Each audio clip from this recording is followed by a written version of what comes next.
오늘 이 새벽에도 하나님의 은혜가 저와 여러분에게 함께하기를 기원합니다. 하나님께서 우리에게 하늘에 속한 신령한 복을 주셨는데 그게 뭐냐 했을 때 우리가 하나님의 자녀가 되는 것이다 라고 어제 말씀드렸습니다. 오늘은 이제 7절부터 또 다른 말씀을, 또 다른 복을 말씀하시는데요. 7절 이번에는 뭘 말씀하시냐면 속량, 죄 사함을 받았다라고 하십니다. 그러니까 이게 뭐냐면 다 연결되는 것입니다. 하늘에 속한 신령한 복이 뭐냐 했을 때 하나님의 아들들이 되는 것이고 또 죄 사함을 받는 것입니다. 죄 사함을 받았다고 해서 과거에 있었던 죄가 없는 일이 되느냐? 그렇지는 않습니다. 죄로 인하여 받을 형벌이 이미 받은 것으로 여겨지는 것입니다. 그래서 더 이상 받을 형벌이 없다라고 말씀하시는 것입니다. 왜 없을까요? 내 대신에 예수님께서 내가 받아야 할 형벌을 대신 받으셨기 때문입니다. 내 대신 예수님께서 내가 받을 형벌을 대신 다 받으셨기 때문에 나는 더 이상 받아야 할 형벌이 없는 것이죠. 그게 뭐냐? 그게 속량, 곧 죄사함이다라고 말씀하시는 것입니다. 속량이란 말은 값을 치루었다는 것입니다. 우리가 받아야 할 대가를 다 치루었다는 것이죠. 엄청난 일이죠. 이것이 은혜의 풍성함을 따라라는 말은 그 은혜가 풍성하다는 말씀인 것입니다. 그리고 8절 이것과 더불어 또 무엇을 주셨냐면 지혜와 총명을 주셨습니다. 그래서 9절 그 뜻의 비밀을 알게 하셨습니다. 그 뜻의 비밀을 우리가 알게 하셨습니다. 여러분, 비밀이라는 것은 뭘까요? 비밀은 아는 사람은 알고 모르는 사람은 모르는 것이 비밀입니다. 다 모르면 그냥 그건 모르는 거예요. 다 알면 그건 비밀이 아니죠. 아는 사람만 알면, 그리고 모르는 사람은 모르는 그것이 비밀인데, 하나님께서 우리에게 지혜와 총명을 주시고 또 우리에게 무엇을 주셨냐면 우리만 알 수 있는 것을 알게 하신 것입니다. 우리만 아는 것이 뭘까요? 우리만 알 수 있는 것이 뭘까요? 그게 뭐냐면 하나님의 계획입니다. 하나님께서 장차 어떤 일을 하실지에 대해서 아는 것, 우리에게만 허락된 것입니다. 하나님께서 알려주셔야 알 수 있는 것인데 하나님께서 성도에게 알게 하시는 것이죠. 교회에게 알게 하시는 것이죠. 하나님의 계획이 그러면 무엇이냐 했을 때 9절을 보시면 때가 찬 경륜을 위해서 예정하신 일이 있다라고 하는 것이죠. 때가 찬 경륜이 뭐냐면 10절 이제 하나님께서 그때에 하나님께서 이 일을 하실 것인데 무슨 일을 하실 것이냐 10절 그리스도 안에서 통일되게 하시는 일이다라고 말씀하시는 겁니다. 그리스도 안에서 통일되게 하는 일. 그러니까 모든 만물이 다 예수님 안에서 통일되게 질서를 갖추게. 그러니까 예수님께서 머리가 되시고 만물은 뭐예요? 예수님의 수족이 되는 이 일을 계획하셨다는 것이죠. 예수님께서 왕이 되시고 모든 것은 그 예수님의 통치 아래 있게 하는 것, 그것을 하나님께서 계획하셨다는 것입니다. 이 계획을 이제 누가 아나요? 이 비밀을 누가 아나요? 교회만 아는 것이죠. 그래서 비밀이다. 비밀을 알게 하셨다라고 하는 것이죠. 자, 벌써 교회를 한번 생각해 보세요. 교회의 머리는 누구죠? 교회의 머리는 예수님이죠. 그렇죠? 우리는 뭐죠? 우리는 교회인데 교회는 뭐죠? 머리 대신 예수님의 몸이죠. 머리와 몸은 분리되어 있나요? 연합되어 있나요? 연합되어 있죠. 그래서 나의 머리가 누구냐 했을 때 예수님이시다. 우리는 뭐냐 했을 때 예수님의 몸이다. 이렇게 고백을 할 수 있는 거잖아요. 그러니까 교회는 이미 예수님 안에서 지금 계획한 이 통일이 이루어진 것입니다. 교회는. 근데 교회 밖은요? 아직 멀었죠. 교회 밖은요. 그러니까 이미 교회에서 이루어진 이 일이 교회뿐만 아니라 이 세상 모든 만물 속에서 동일한 일이 일어나도록 하는 것이 하나님의 계획이라는 것입니다. 하늘과 땅에 있는 모든 것이 다 교회뿐만 아니라 다 예수님 안에서 통일되게 하시는 것입니다. 이것이 언제 이루어지는 일이냐 했을 때 마지막 날에 주님께서 오시는 그 날에 이루어질 것입니다. 이렇게 된다는 것을 누가 알아요? 교회가 아는 것이죠. 우리가 아는 것이죠. 그래서 우리에게 허락하신 비밀인 것이죠.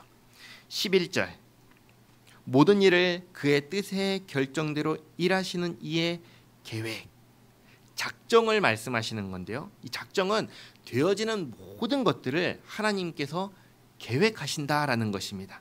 그리고 예정을 말씀하시는데요. 예정은 하나님께서 만드신 만물 중에 인격을 가진 존재가 있잖아요. 하나님께서 만드신 만물 중에 인격을 가진 존재가 두 종류가 있습니다.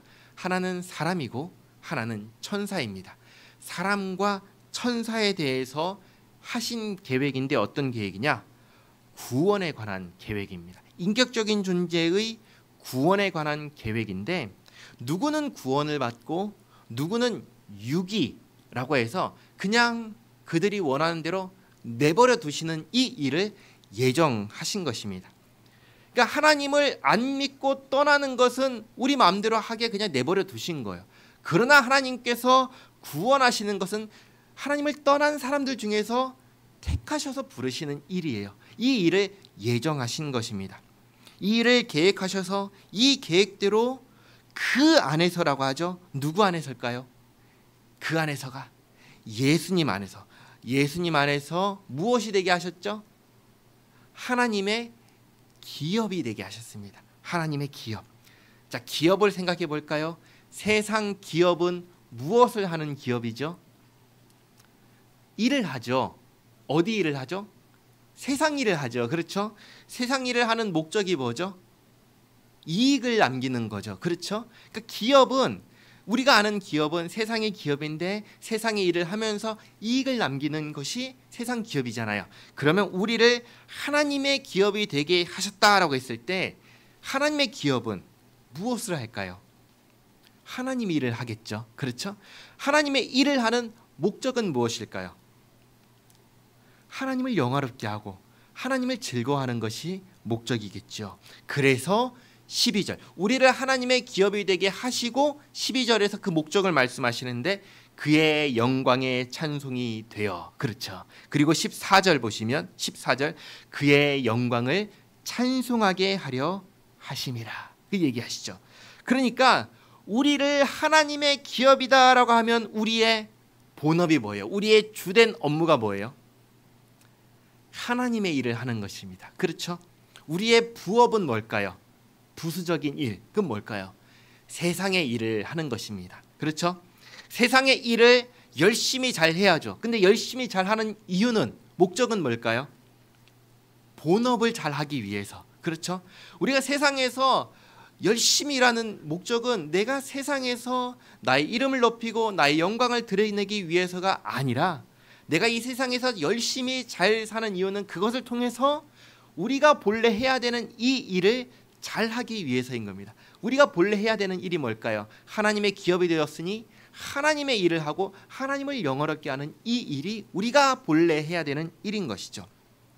그러니까 우선순위가 뒤바뀌면 안 되는 것입니다. 우리가 이 땅에서 성실하게 사는 이유는 하나님의 일을 잘하고 하나님을 영화롭게 하는 궁극적인 목적을 위한 것이지 우리의 영광을 위해서가 아니다. 이것을 잘 기억하셔야 됩니다.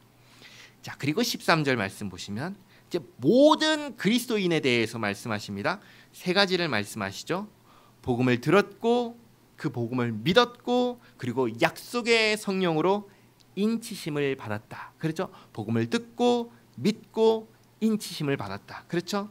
그러니까 이 복음이 뭐예요? 복음이 예수님께서 나 같은 죄인을 구원하셨다는 것이 이 복음의 말씀이잖아요.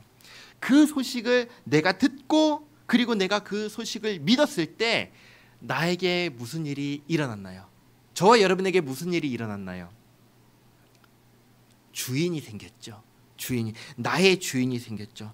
내가 나의 주인이 아니라 나를 구원하신 예수님께서 나의 주인이 되셨죠. 속량은 값을 주고 대가를 치렀다니까 내 값을 치렀으니까 나의 주인이 누구예요? 더 이상 내가 아니죠. 값을 치른 그분이 나의 주인이 되시는 것이죠. 그래서 나의 머리가 예수님이 되고 나는 예수님의 몸이 되는 이 변화가 우리 가운데 생긴 것이죠. 그리고 이 일을 누가 맞다, 이 사람은 구원받은 사람이다 라고 도장을 콱 찍어주시냐면 성령 하나님께서 도장을 찍어주신다는 말입니다. 인을 쳐주신다는 말입니다. 그래서 14절 말씀, 우리 기업의 보증이 되사, 뭐예요? 내가 하나님의 것이라는, 내가 하나님의 기업이라는 보증이 되어주셨습니다. 누가? 성령님께서 보증이 되어주셨는데 누가 막을 수 있을까요? 누가 끊을 수 있을까요? 누가 이제 여기까지는 보증이고 이제는 아니야 라고 할 수 있을까요? 그럴 수 없죠. 하나님의 보증은, 성령님의 보증은 영원한 것입니다. 완전한 것입니다. 끊을 수가 없는 것이죠. 우리는 온전히 이제 누구의 것이 됐어요? 하나님의 것이 된 것입니다. 이것을 알면 우리의 입에서 무엇이 나오겠어요? 감사가 나오고 찬양이 나오는 것입니다. 그래서 감옥에 있는 사도 바울의 입에서 찬양하리로다 라는 말이 나오는 것입니다. 하나님께서 우리에게 하늘에 속한 신령한 복을 주셨습니다. 하나님의 아들들이 되게 하시고 죄 사함을 받게 하시고 더 이상 우리가 받아야 될 죄값이 없어요.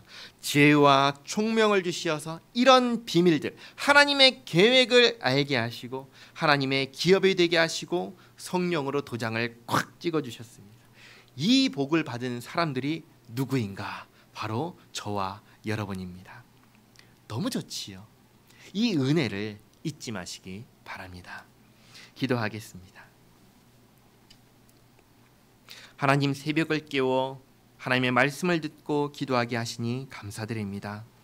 하나님, 사도 바울이 옥에서도 찬양할 수 있었던 이유는 내가 사는 이유가, 내 삶의 목적이 이 세상에서 부귀 영화를 누리는 데 있지 않고 나의 만족을 채우는 데 있지 않고 하나님을 영화롭게 하고 하나님을 찬양하는 데 있기 때문임을 깨닫습니다. 죄인으로 살 때, 하나님 없이 살 때, 내가 내 인생의 주인으로 살 때는 내 인생의 목적이 나였지만 하나님께서 사랑하셔서 택하시고 부어주신 그 은혜를 통해 이제는 예수님 안에서 내 삶의 목적이 달라졌음을 깨닫습니다. 하나님, 저를 사용하시고 우리를 사용하시고 교회를 사용하셔서 이제 주님의 기업이 오니 주님 뜻대로 사용하시고 주님 영광 받으시옵소서. 하나님의 은혜를 생각할 때마다 우리의 가슴에서 감격이 흘러넘치고 더욱 풍성해져서 하나님을 찬양하며 살아가는 우리 모두가 되게 하옵소서. 하나님, 우리 원로 목사님, 박종덕 목사님, 그리고 사모님, 그리고 치유와 회복이 필요한 성도를 기억하시고 치유하여 주시옵소서. 이 새벽에 주님 앞에 나와서 엎드려 간구하는 기도를 들으시고 응답하여 주시옵고 오늘 하루 주님과 함께하는 복된 하루 되게 하옵소서. 예수님의 이름으로 기도하옵나이다. 아멘.